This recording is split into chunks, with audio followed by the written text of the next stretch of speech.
Chers amis, Père Julien, bonjour et bienvenue. Aujourd'hui, nous parlons de l'évangile de la veillée pascale. Bonjour Jean, merci de m'accueillir sur Culture Bible.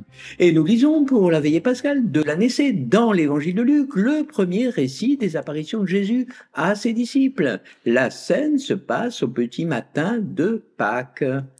Avant d'aller plus loin, je vous présente ce livre que je viens de publier. Il est intitulé Transformation du Moyen-Âge. C'est un parcours sur l'art et la foi en 8 chefs-d'œuvre. Vous pouvez le commander sur Internet ou dans toutes les librairies.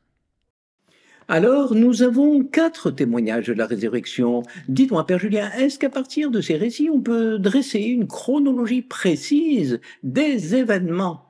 Une chronologie des premières apparitions, vous voulez dire, parce que la résurrection elle-même n'est pas évoquée par les évangélistes. Nous ne savons pas malheureusement ce qui s'est passé dans le tombeau.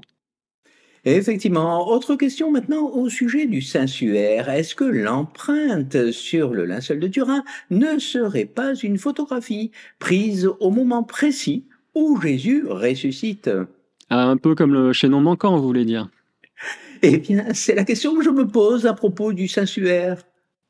C'est une icône de la résurrection, ça ne fait aucun doute. Après, libre à vous d'accueillir ou non le linceul comme une trace historique de la résurrection de Jésus. Mais le linceul ne sera pas une preuve de la résurrection, parce que la résurrection est avant tout une question de foi.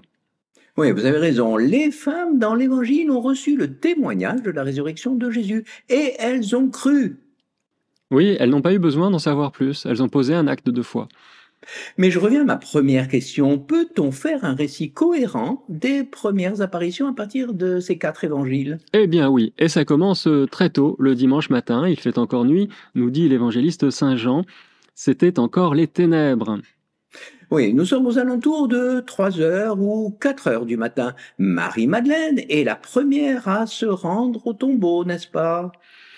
Selon Jean, en effet, le premier jour de la semaine, je cite, Marie-Madeleine se rend au tombeau de grand matin, c'était encore les ténèbres, elle s'aperçoit que la pierre a été enlevée du tombeau. Alors que fait Marie? Eh bien, elle fait immédiatement demi-tour pour prévenir les apôtres, mais les apôtres ne la croient pas. Ensuite, il me semble qu'un petit groupe de femmes entre en scène. Luc nous dit qu'elles ont attendu un jour complet, c'est-à-dire la fin du sabbat, pour passer à l'action. C'est donc le dimanche matin, il ne fait plus nuit, mais nous sommes, comme dit le texte de Saint Luc, à la pointe de l'aurore. Ce groupe de femmes marche vers le tombeau avec ce qu'elles avaient préparé pour oindre le corps de Jésus. Et là, qu'est-ce qui se passe? Elle croise Marie-Madeleine qui revient de son entrevue avec les apôtres. Voilà, elles se rencontrent quelque part près du tombeau du Golgotha. Pour Luc, il y a Marie-Madeleine, bien sûr, il y a Jeanne et Marie, la mère de Jacques. Et il y a ce très beau tableau de Maurice Denis qui illustre parfaitement cette scène. Vous connaissez, Jean? Oui, très bien, bien sûr. Maurice Denis, ce sont les années 1890. Mais attendez, il y a quelque chose que je ne comprends pas. Un abonnement, 1 à 2 jours après la mort, c'est possible un truc pareil? Eh bien, il s'agissait certainement de terminer un embaumement qui avait été réalisé sommairement juste avant la mise au tombeau par Joseph d'Arimathie et Nicodème. Parce que normalement, vous avez raison, Jean, on n'embaume pas un corps 2 jours après la mort. Et c'est à ce moment précis, devant le tombeau, que se situe le passage de l'évangile que nous lisons aujourd'hui. Alors, quelle est la réaction de ces femmes devant le tombeau vide le dimanche matin? Elles sont désemparées, mais 2 hommes dans des habits éblouissants leur révèlent que Jésus est ressuscité. Il ne leur dit pas comme dans Saint Marc, regardez le lieu où on l'avait déposé, mais plutôt, rappelez-vous, souvenez-vous. Rappelez-vous quoi? Eh bien, souvenez-vous que Jésus a parlé de sa passion et de sa résurrection à plusieurs reprises.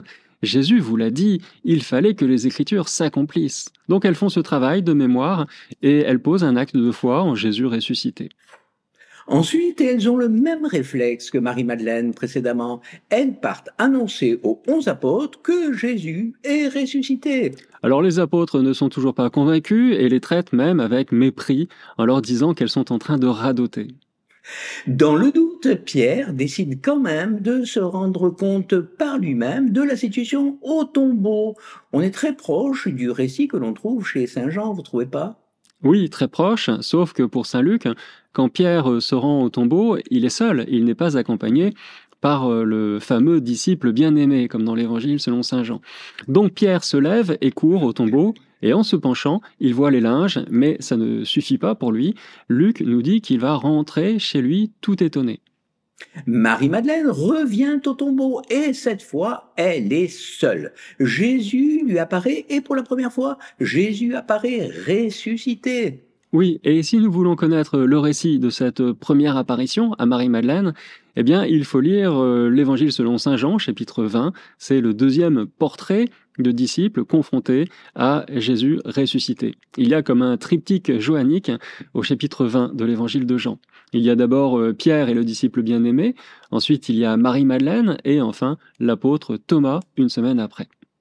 Bon, c'est complexe, mais si je comprends bien, Marie-Madeleine a fait trois visites au tombeau au petit matin de Pâques. Décidément, elle est le personnage incontournable, majeur de ce dimanche de Pâques. Alors on peut reprendre ces 3 visites de Marie-Madeleine au tombeau, si vous voulez bien. La première fois, elle est seule, il fait encore nuit. La deuxième fois, elle accompagne un groupe de femmes venues pour embaumer le corps de Jésus. Et la troisième fois, elle est seule à nouveau, et Jésus lui apparaît. Elle s'élance donc vers Jésus, et Jésus a un mouvement de recul en disant « Ne me touche pas ». Car je ne suis pas encore monté vers mon Père, mais va trouver mes frères et dis-leur que je monte vers mon Père et votre Père, etc.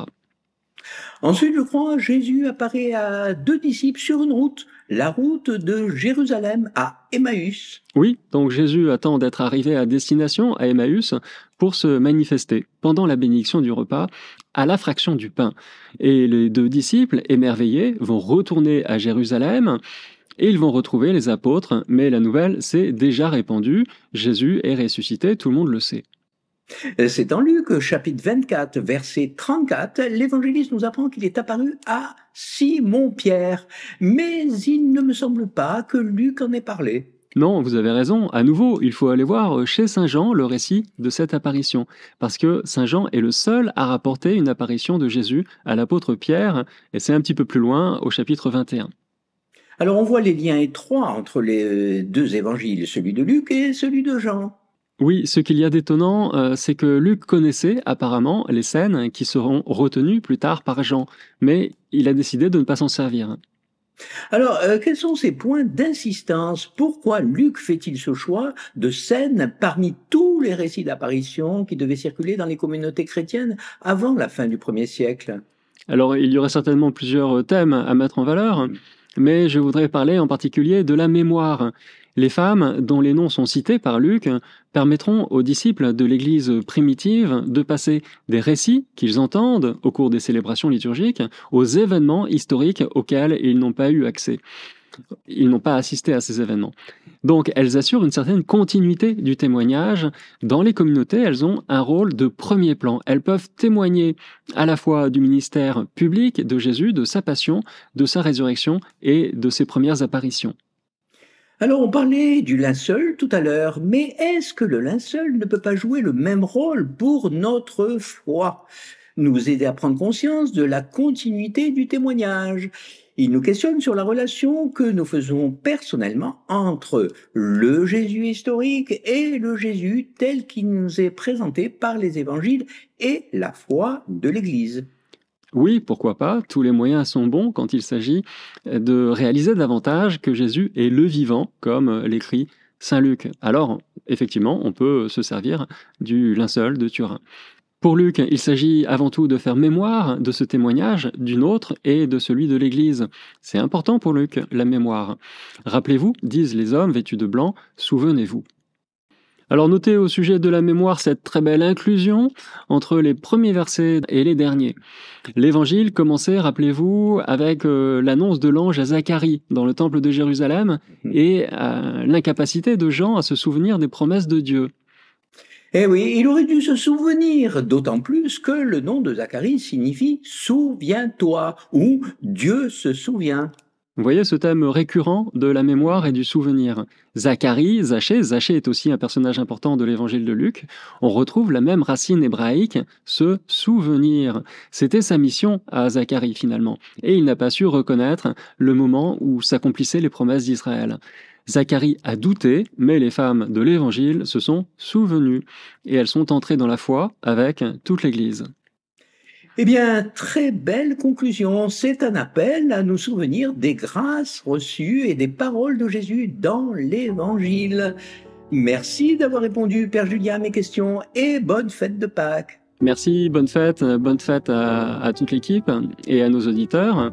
Et puis souvenez-vous que tous les lundis à 18h, il y a notre podcast en première sur Culture Bible.